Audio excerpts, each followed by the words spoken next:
YCP బలోపేతంపై full focus పెట్టారు జగన్. అదే సమయంలో కూటమి ప్రభుత్వ వైఫల్యాలు ఎండగట్టాలని భావిస్తున్నారు. ప్రజల్లోకి వచ్చి బలమైన వాయిస్ వినిపించాలని నిర్ణయానికి వచ్చారు. త్వరలో జిల్లాల పర్యటన కూడా సిద్ధమవుతున్నారు. ఇప్పటికే పార్టీలో కీలక నియామకాలు చేపట్టారు. పార్టీ నుంచి నేతలు బయటకు వెళ్లిపోగా వారి స్థానంలో కొత్త వారిని నియమించారు. అయితే ఇలా కార్యాచరణతో ముందుకు సాగుతుండగా మరోవైపు రాజకీయ వ్యూహకర్తల ఎంపికలో నిమగ్నమయ్యారని తెలుస్తోంది. ఓ సీనియర్ వ్యూహకర్తను రంగంలోకి దించుతారని సమాచారం. బెంగళూరు వేదికగా ప్రస్తుతం చర్చలు పూర్తయినట్టు సమాచారం. ప్రస్తుతం వైసీపీకి సేవలు అందిస్తోన్న వ్యూహకర్తను తప్పించి కొత్త వ్యక్తికి బాధ్యతలు అప్పగిస్తారని తెలుస్తోంది.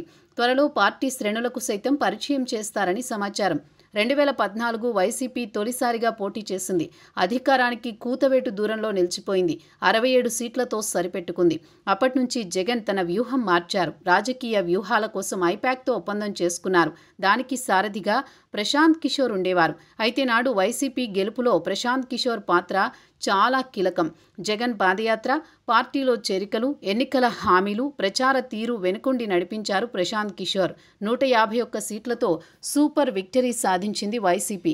అయితే తర్వాత జరిగిన రాజకీయ పరిణామాలతో ప్రశాంత్ కిషోర్ వ్యూహకర్త పదవి నుంచి తప్పుకున్నారు.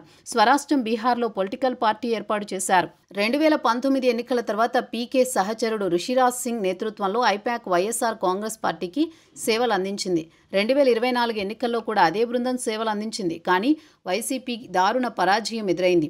అయితే ఎన్నికల వ్యూహకర్త పదవి నుంచి తప్పుకున్న ప్రశాంత్ కిషోర్ తెలుగుదేశం కూటమికి పరోక్షంగా సేవలు అందించారు. 2024 ఎన్నికలకు ముందు చంద్రబాబును కలిశారు ప్రశాంత్ కిషోర్. ఆ సమయంలో జరిగిన ఒప్పందం మేరకు ఎన్నికలు పూర్తయ్యే వరకు టీడీపీ కూటమికి విలువైన సలహాలు అందించారు. వైసీపీ హయాంలో మద్యం, ల్యాండ్ టైటిలింగ్ యాక్ట్ వంటి వాటిని హైలైట్ చేసింది ప్రశాంత్ కిషోర్ అని తెలుస్తోంది. మరోవైపు పెన్షన్ల పెంపు, వాలంటీర్ల హామీలు వంటి ఆలోచనలు ప్రశాంత్ కిషోర్ వేనని తెలుస్తోంది.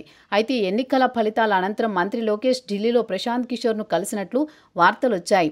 అంటే ఇప్పటికే ఆయన సలహాలు, సూచనలు టీడీపీ కూటమికి అందిస్తున్నారన్నమాట. ఒకవైపు ప్రశాంత్ కిషోర్, ఇంకోవైపు షో టైమ్ కన్సల్టెన్సీ సేవలు కొనసాగుతుండటంతో జగన్మోహన్ రెడ్డి పునరాలోచనలో పడినట్టు తెలుస్తోంది. ప్రస్తుతం వ్యూహకర్తగా ఉన్న రిషిరాజ్ సింగ్ స్థానంలో ఒక సీనియర్ వ్యూహకర్తను నియమించుకునే పనిలో పడినట్టు సమాచారం. కర్ణాటకతో పాటు తెలంగాణలో కాంగ్రెస్ పార్టీని అధికారంలోకి తీసుకువచ్చిన వ్యూహకర్తతో మంతనాలు సాగిస్తున్నట్లు తెలుస్తోంది. రిషిరాజ్ సింగ్ తిరిగి సేవలందించేందుకు సిద్ధంగా ఉన్నా జగన్మోహన్ రెడ్డి సుముఖంగా లేనట్టు ప్రచారం జరుగుతోంది. 2029 ఎన్నికలే లక్ష్యంగా జగన్మోహన్ రెడ్డి కొత్త వ్యూహకర్తను నియమించుకున్నట్టు సమాచారం. కొద్ది రోజుల్లో పార్టీ శ్రేణులకు సైతం పరిచయం చేస్తారని ప్రచారం సాగుతుంది. మరేం జరుగుతుందో చూడాలి.